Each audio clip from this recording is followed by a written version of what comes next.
Good morning class 11th। जो topic आपका चल रहा है डेटा हैंडलिंग, उसी का एक पार्ट है mutable and immutable data types. ठीक है, यहाँ जो भी मतलब ऑब्जेक्ट्स हम लोग यूज़ करते हैं, डेटा ऑब्जेक्ट्स यूज़ करते हैं, डेटा टाइप्स यूज़ करते हैं, उनको भी दो कैटेगरी में डिवाइड किया गया है। ये एक मतलब इंपॉर्टेंट क्वेश्चन है, इसलिए आपको इसको बता रहे हैं। ऐसे तो आप लोग समझ जाओगे, वैसे बहुत मुश्किल नहीं है चीज़, बस लेकिन जानना जरूरी कि म्यूटेबल और इम्यूटेबल वर्ड यूज़ होता है कई जगह पे पाइथन में। तो म्यूटेबल दो टाइप के मतलब डेटा टाइप्स, जैसे हम लोग इंटीजर होता है, इंटीजर वैल्यूज़ के लिए हम इंटीजर डेटा टाइप का यूज़ करते हैं। डेसिमल वैल्यूज़ के लिए हम फ्लोटिंग पॉइंट का यूज़ करते हैं। ट्रू और फॉल्स के लिए हम बूलियन का यूज़ करते हैं। जो ट्रू, जहाँ पर जब भी ऐसी भी कंडीशन आएंगी जहाँ पर रिजल्ट जो है वो ट्रू या फॉल्स में आएगा तो उसको बूलियन बोलते हैं। ठीक है, स्ट्रिंग आपने देखा ही है, जो अल्फ़ाबेट्स होते हैं, जैसे मान लो एक नेम है, जैसे हमने एक ए इज इक्वल टू उसमें डबल कोट्स में SD कॉलेज लिख दिया, तो वो स्ट्रिंग हमारा स्ट्रिंग टाइप का होता है।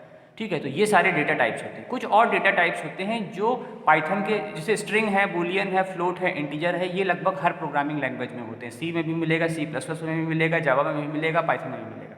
लेकिन कुछ इसके अलग अपने खुद के भी डेटा टाइप होते हैं।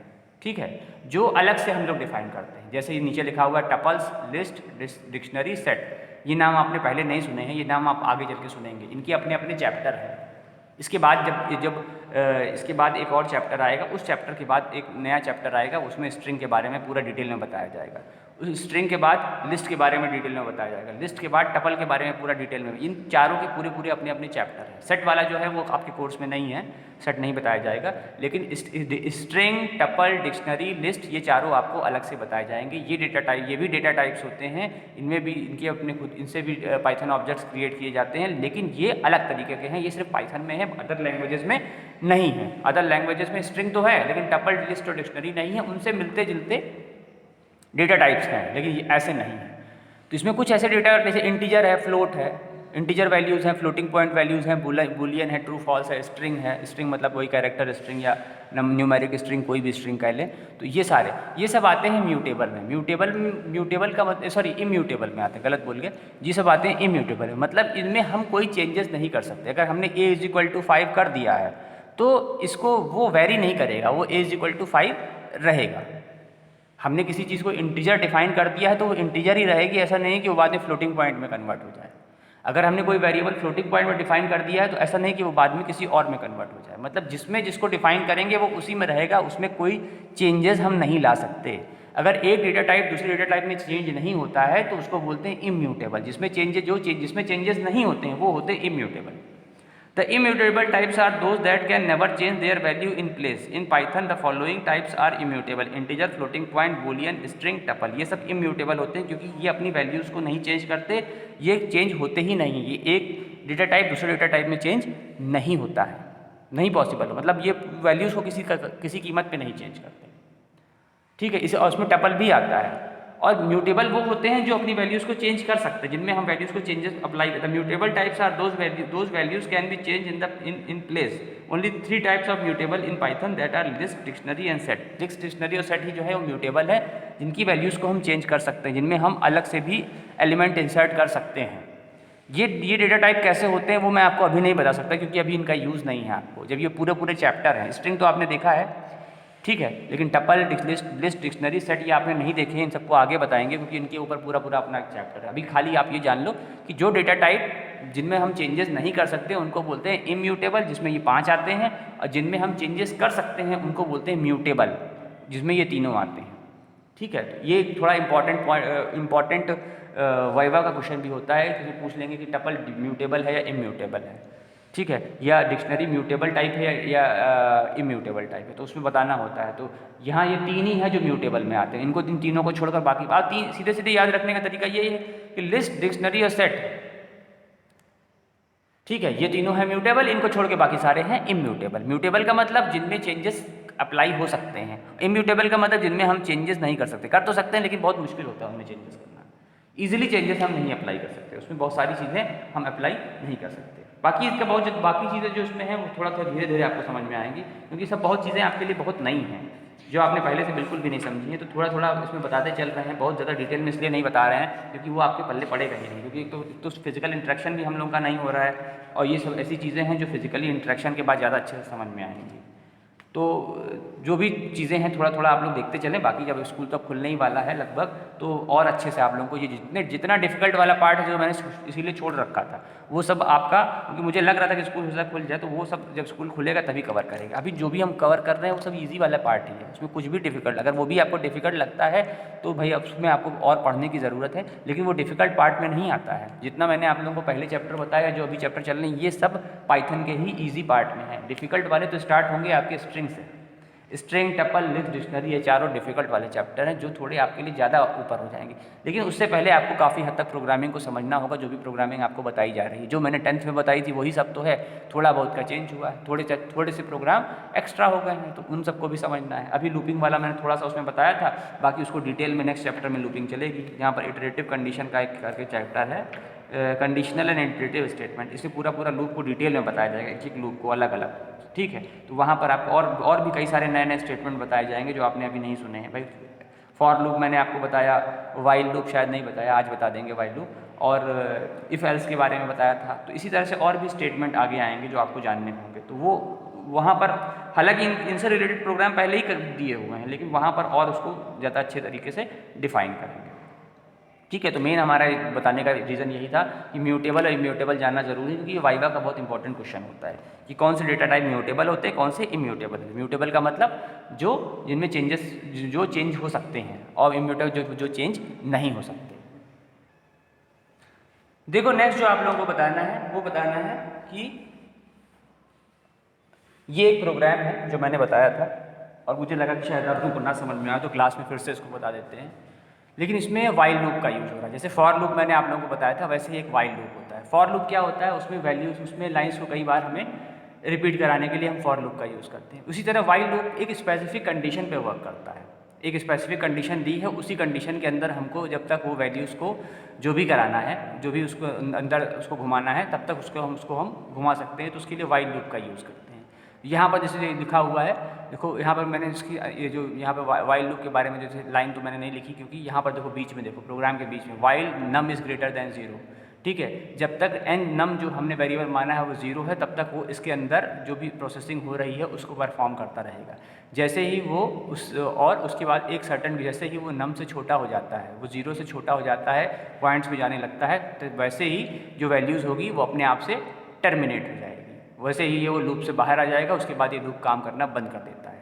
तो किसी स्पेसिफिक कंडीशन को जब तक हमको फुलफिल कराना होता है किसी वेरिएबल से, तो उसके लिए हम लोग वाइल लूप का यूज़ करते हैं, ठीक है। वाइल के अंदर जो भी कंडीशन होगी वो वैल्यू उसके अंदर तब तक घूमती रहेगी। जैसे ही वो कंडीशन को सेटिस्फाई करना बंद कर देगी, वैसे ही वो लूप टर्मिनेट हो जाएगा और वैल्यू बाहर आ जाएगी। टर्मिनेट मतलब वो लूप काम करना बंद कर देगा और वैल्यू बाहर आ जाएगी, और बाहर आने के बाद जो भी आगे की प्रोसेसिंग है वो होगी, ठीक है। यहाँ इसी प्रोग्राम में नीचे देखो इफ़ और एल्स का यूज़ किया गया है। जब हमको कंपैरिजन करना होता है दो चीज़ों में, तो हम लोग इफ़ एल्स का यूज़ करते हैं। ये भी एक तरह के कंडीशनल स्टेटमेंट होते हैं जिनका यूज़ करके दो चीज़ों में कंपेयर किया जाता है, इफ़ कंडीशन और एल्स कंडीशन। अकेले इफ़ भी होती है, एक अकेली इफ़ कंडीशन भी है जिसमें सिर्फ इफ़ का यूज़ करते हैं, वो भी वाइल से मिलती जुलती होती है। वाइल एक सिंगल कंडीशन के लिए है कि while n is greater than 0 या नम इज़ ग्रेटर दैन 0, तो क्या क्या चीज़ें हो सकती हैं। तो ये जो इफ़ एल्स और वाइल है, ये सब कंडीशनल स्टेटमेंट है जो एक कंडीशन को सेटिस्फाई करने के लिए बनाए गए हैं, ठीक है। तो ये तो यूज़ करते करते आपको ज़्यादा समझ में आ जाएगा वाइल कहाँ पर वाइल लगाना होता है। एक ही प्रोग्राम को हम लोग कई तरीके से कर सकते हैं भाई। अगर हमको वाइल लूप का भी यूज़ करके, हम कोई प्रोग्राम ऐसे हैं जिनको हम वाइल लूप का यूज़ करके प्रोग्राम बना सकते हैं और फॉर लूप का यूज़ करके बना सकते हैं। सिचुएशन के अकॉर्डिंग अलग अलग लूप का यूज़ किया जाता है, कोई ऐसा फिक्स नहीं रहता है। जहाँ पर भी जैसी सिचुएशन है, कहीं पर फॉर लूप ही यूज़ होता है, कहीं पर वाइल लूप ही यूज़ होता है। तो अलग अलग सिचुएशन के अकॉर्डिंग अलग अलग तरीके से इसको यूज़ करते हैं। जब सिंगल कंडीशन होती है तो हम लोग वाइल का ही नॉर्मली यूज़ करते हैं, ठीक है। देखो ये प्रोग्राम क्या है, अब वाइल तो खाली ऐसे आप हल्का सा समझ लो, बाकी तो प्रोग्राम के थ्रू ज़्यादा आपको समझ में आएगा। ये प्रोग्राम है आर्मस्ट्रॉन्ग नंबर का। आर्मस्ट्रॉन्ग नंबर मतलब ऐसे कुछ नंबर होते हैं जिनकी हर डिजिट का, जैसे मान लो 3 डिजिट का नंबर है, तो हर डिजिट का क्यूब करें और क्यूब करने के बाद ऐड करें तो सेम वही नंबर आए। और मान लो वही नंबर अगर 4 डिजिट का, तो हर डिजिट की पावर 4 करें और पावर 4 करने के बाद ऐड करें तो वही सेम नंबर आए। ऐसे कुछ नंबर होते हैं जिनको आर्मस्ट्रॉन्ग नंबर कहते हैं। जैसे एक नंबर का एग्जाम्पल मैं आपको देता हूँ, 153, ठीक है। 153 एक आर्मस्ट्रॉन्ग नंबर है। ये प्रोग्राम मैंने 3 डिजिट वाले आर्मस्ट्रॉन्ग नंबर के लिए बनाया है, 4 डिजिट के लिए नहीं बनाया। और 2 डिजिट के जितने आर्मस्ट्रॉन्ग नंबर होंगे वो इसमें कवर होंगे। तो 153 एक आर्मस्ट्रॉन्ग नंबर है इसमें क्या होता है 153, इसमें जो इसका वो है 153 है, तो इसके हर डिजिट को अलग अलग क्यूब करो। अगर 3 डिजिट का नंबर है तो क्यूब होगा, और अगर 4 डिजिट का आर्मस्ट्रांग नंबर है तो पावर 4 होगा। ठीक, अलग अलग क्यूब करो, अलग अलग मतलब डिजिट के ऊपर डिपेंडेंट। 3 डिजिट नंबर है तो हर नंबर का क्यूब करेंगे, उसको ऐड करेंगे। ऐड करने के बाद जो नंबर आएगा वो अगर ऐड करने के बाद वही नंबर आता है तो नंबर आर्मस्ट्रांग होगा, अदरवाइज नहीं होगा। सारे नंबर आर्मस्ट्रांग नहीं होते, कुछ ही होते हैं। 4 डिजिट के भी कुछ नंबर होते हैं जो आर्मस्ट्रांग होते हैं, लेकिन ये प्रोग्राम मैंने 3 डिजिट के हिसाब से बनाया है। यहाँ पर थोड़ा सा चेंज कर देंगे, इंटर आ 3 डिजिट नंबर। ठीक है, यहाँ हम 3 डिजिट नंबर इंटर करेंगे और ये प्रोग्राम बताएगा कि वो आर्मस्ट्रांग नंबर है या नहीं। लेकिन 3 डिजिट में मुझे याद है कि 153 जो होता है वो आर्मस्ट्रांग नंबर होता है। कैसे होता है देखो, हर डिजिट का हम यहाँ क्यूब करेंगे, इसका क्यूब करेंगे तो आएगा 1, इसका क्यूब करेंगे आएगा 125, इसका क्यूब करेंगे आएगा 27। क्यूब करना सबको आता है, सबको पता है किस तरीके से क्यूब किया जाता है, वो अब मैं नहीं बताऊंगा, आपको पता है। ठीक है, तो हमने इसका क्यूब किया और यार अब इनको ऐड करेंगे। ऐड करके 126 प्लस 27 और लास्ट में आया ऐड करते हैं यहाँ पर 126 और 27 साथ से देना आया 1। ठीक है, ये आ गया 1। मतलब ये एक आर्मस्ट्रांग नंबर है। ऐसे नंबर, अगर ऐसे 3 डिजिट नंबर, ये प्रोग्राम हम 3 डिजिट की बात कर रहे हैं, 4 डिजिट का भी हो सकता है। अगर 4 डिजिट का नंबर है तो हर नंबर की पावर 4 करेंगे और पावर 4 करके सबको ऐड करेंगे, और ऐड करने के बाद अगर वो सेम वही नंबर आता है तो वो आर्मस्ट्रांग होगा। तो यहाँ 153 एक आर्मस्ट्रांग नंबर है, इसकी हर डिजिट का हमने क्यूब किया, क्योंकि 3 डिजिट की बात है तो क्यूब करेंगे। अगर 2 डिजिट का होता तो स्क्वायर करते। आर्मस्ट्रांग नंबर कोई भी हो सकता है, 2 डिजिट का भी हो सकता है, 3 डिजिट का भी हो सकता है, लेकिन ये प्रोग्राम जो मैंने बनाया है ये डिजिट के अकॉर्डिंग बनाया है। हम एक नंबर एंटर करेंगे, वो नंबर के तीनों डिजिट का अलग अलग क्यूब होगा, अलग अलग, पहले नंबर के तीनों डिजिट को अलग अलग किया जाएगा प्रोग्रामिंग के थ्रू, फिर उनका क्यूब किया जाएगा। क्यूब करने के बाद उसको पुराने नंबर से मैच किया जाएगा। अगर वो इक्वल आता है तो नंबर आर्मस्ट्रांग है, और अगर नहीं आता है तो नहीं। तो यहाँ देखो क्या होता है, यहाँ पर हमने n एक वेरिएबल मान लिया है जिसको हम कीबोर्ड से इनपुट कराएंगे, और ये इनपुट हम 3 डिजिट का नंबर ही कराएंगे। सम एक वेरिएबल माना है जिसको 0 हमने वैल्यू पहले से दे दी है, क्योंकि सम का यूज हम लोग प्रोसेसिंग में करेंगे, जिसको हमने पहले से 0 दे दिया है। और एक टेम्प एक वेरिएबल माना है जिसके अंदर हमने नम की वैल्यू को स्टोर करा है। जो भी हम नम वैल्यू देंगे, जो भी हम कीबोर्ड से वैल्यू देंगे, वो टेम्प में स्टोर कराएंगे, क्योंकि उसको आगे यूज करना है टेम्प का। टेम्प भी वेरिएबल है जिसके अंदर नम की वैल्यू स्टोर है। अब वो जो नम होगा, मान लो ये नंबर हुआ हमारा, नम की वैल्यू को देने से 153। ठीक है, यहाँ प्रोग्रामिंग प्रोसेस करेगा। नम हमने ले लिया, कीबोर्ड से हमने इनपुट कराया बस। अब 153 यहाँ पर आएगा और टेम्प में स्टोर हो जाएगा। तो टेम्प में वो स्टोर हो गया, टेम्प में आकर वो स्टोर हो गया। जब डबल इक्वल लगता है मतलब वो कंपेयर करेगा, यहाँ पर आकर वो स्टोर हो गया। ठीक है, अब यहाँ नम जो है नम टेम्प की वैल्यू हो गई, ये स्टोर रहेगा, इसकी वैल्यू उसको हम यूज करेंगे। अब यहाँ पर आएगी नम की वैल्यू चेक करेंगे, 0 से बड़ी है, 153 0 से बड़ा है, तो आपको पता है बड़ा है। अब वैल्यू नम की यहाँ पर आएगा, तो यहाँ पर dg जो है, dg एक वेरिएबल माना गया है, यहाँ पर नम को 10 से डिवाइड करेंगे और यहाँ पर रिमाइंडर लिखा जाएगा, क्योंकि यहाँ पर मॉडुलस ऑपरेटर यूज हो रहा है। तो जब 153 को 10 से डिवाइड करेंगे तो dg की वैल्यू आएगी 3, तो dg की वैल्यू हो गई 3। तो पहली वैल्यू हमने 153 में से 3 अलग कर दिया। अब हमको इसका क्यूब करना है, तो यहाँ पर सम हमने माना है, sum is equal to sum 0 plus 3 into 3 into 3 होगा। ठीक है, तो ये जो सम की वैल्यू में 0 मानी है, वो सम की वैल्यू यहाँ रहेगी, सम में ही स्टोर होगी। प्रोग्रामिंग की एक बहुत बड़ी क्वालिटी होती है कि जो वेरिएबल हम मानते हैं हमको उसी में स्टोर कर सकते हैं। तो यहाँ सम को हमने सम एक वेरिएबल माना है 0, और इसकी प्रोसेसिंग करने के बाद वैल्यू को हम सम में ही स्टोर करेंगे। तो sum is equal to sum plus 3 बार मल्टीप्लाई होगा, इसकी वैल्यू आ जाएगी 0 प्लस 9, ये हो जाएगी सम की वैल्यू 9। तो पहली बार dg की वैल्यू 3 हो गई, सम की वैल्यू 9 है। अब हमको नम में से जो बची हुई 2 डिजिट है उनको अलग करना है। अलग करने के लिए हमने क्या किया, फ्लोर डिवीजन करेंगे। अगर फ्लोर डिवीजन यूज करेंगे तो रिमाइंडर छोड़ के बाकी सब कुछ अलग हो जाएगा। यहाँ नम इज इक्वल टू 153 का 153 पे फ्लोर डिवीजन लगा, 153 पे फ्लोर डिवीजन अप्लाई करोगे 15 आएगा। अब नम की वैल्यू हो गई 15।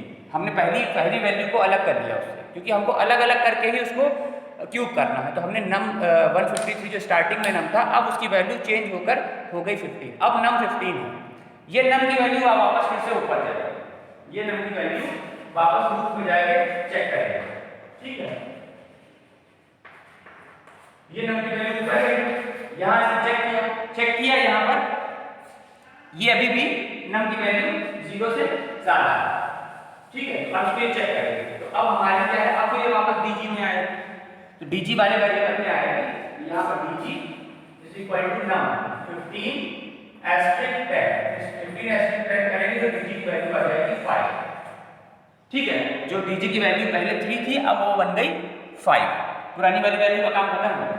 अब वो डीजी की वैल्यू यहाँ नीचे आएगी, तो यहाँ सम जो हमने पहले निकाला, सम में इससे पहले वाली प्रोसेसिंग में सम क्या था, सम की वैल्यू 0 से 9 हो गई थी भाई, सम की वैल्यू 9 बन गई थी। अब वो वैल्यू 9 ही रहेगी, वो 9 यहाँ सम इक्वल टू 9 लिखा जाएगा और 5 का 3 बार मल्टीप्लिकेशन होगा,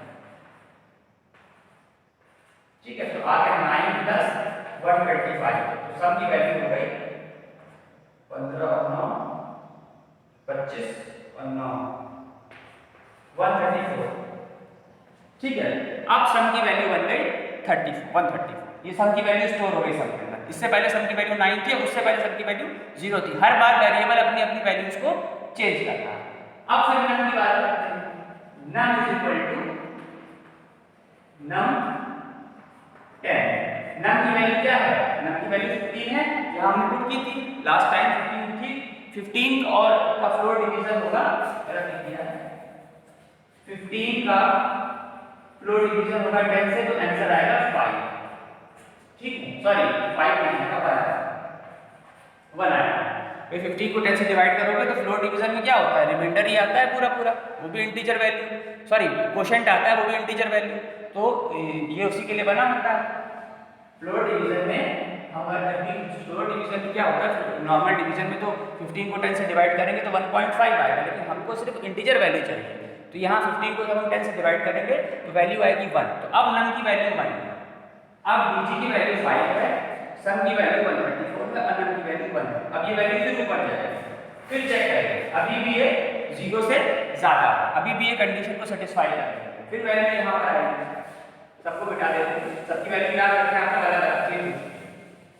अब नम की वैल्यू आएगी 10, यहाँ पर 1 एस्ट्रिक 10 होगा, तो डीजी की वैल्यू हो जाएगी हमारी 1 भाई, 1 को हम 10 से डिवाइड करेंगे तो वही तो रिमाइंडर आएगा, रिमाइंडर बनी रहेगा, जाएगा ही नहीं। तो अब डीजी की वैल्यू 1, अब सम की वैल्यू क्या है, सम की वैल्यू हमारी थी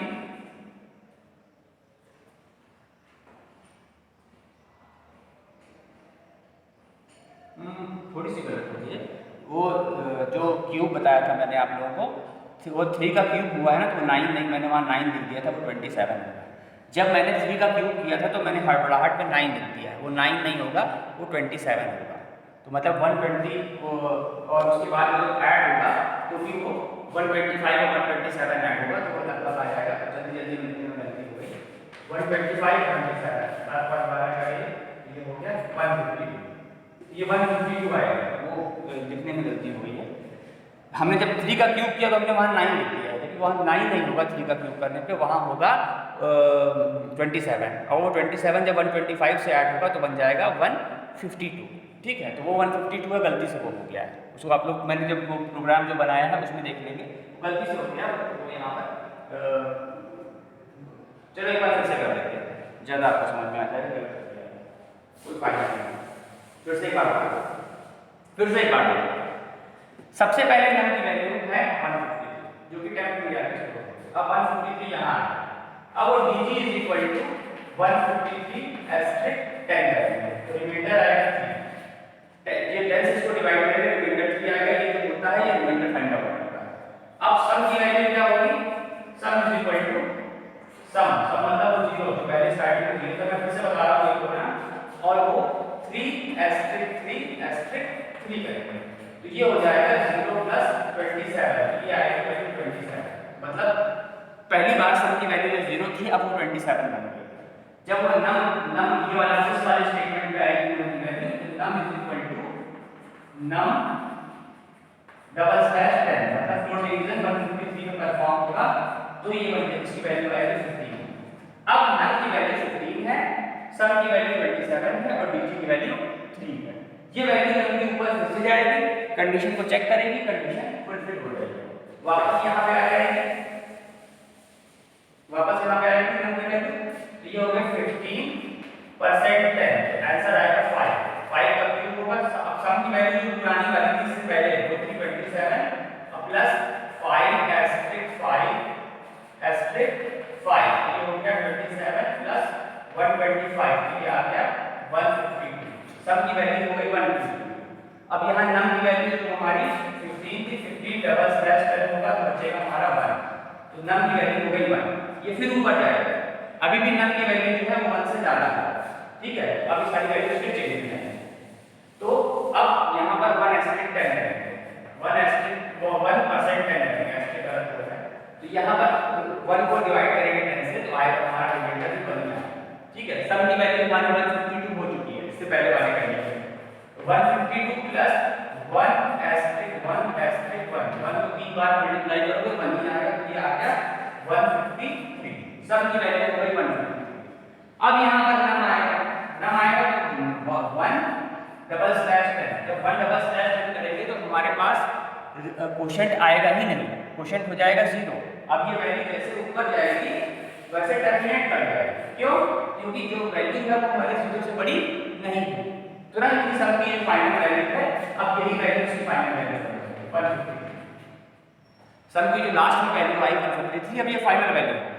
अब यहाँ देखो इफ स्टेटमेंट पे temp is equal to sum, temp में हमने 153 स्टोर किया था, अब वो 153 इस 153 से कंपेयर करेगा, इक्वल आएगा तो आएगा नंबर इज आर्मस्ट्रांग, और अगर मान लो कोई और नंबर हमने एंटर किया होता 125 या कोई और नंबर एंटर किया होता तो वो इक्वल आता ही नहीं। 125 का हम क्यूब करते तो वो 125 की हर डिजिट का हम क्यूब करते तो 125 नहीं आता, करके दिखाते हैं आप लोगों को, तो वो आर्मस्ट्रांग नंबर नहीं आता। इसको मैंने अपने मोबाइल से भी रख कर दिखाया है, क्लास में आपको ज़्यादा अच्छे से समझ में आएगा किस तरीके से, हल्की सी हालांकि मिस्टेक भी हो गई, इसके चक्कर में 5 मिनट बर्बाद हुए। अगर हम मान लो 125 एंटर करते हैं, इसका क्यूब करो 1 का क्यूब प्लस 2 का क्यूब प्लस 5 का क्यूब, तो 1 का क्यूब करेंगे तो 1 का क्यूब करेंगे तो 8 होगा, 5 का क्यूब करेंगे तो 125 होगा, तो ये वैल्यू तो वैसे ही बढ़ जाएगी, ये हो गया 9 प्लस 125, ये आ गया 134, तो ये आर्मस्ट्रांग नंबर नहीं, क्योंकि जो ओरिजिनल नंबर है उससे ज़्यादा हो जा रहा है, ये इक्वल है ही नहीं उसके। हर नंबर आर्मस्ट्रांग नहीं होता, कुछ ही नंबर है आर्मस्ट्रांग है, क्योंकि वाले वजह से है हमारा 153 आर्मस्ट्रांग। तो ये जो पूरी प्रोसेसिंग है ये आर्मस्ट्रांग नंबर की, किस तरीके से इस नंबर को हम चेक करके बता सकते हैं कि वो आर्मस्ट्रांग है या नहीं।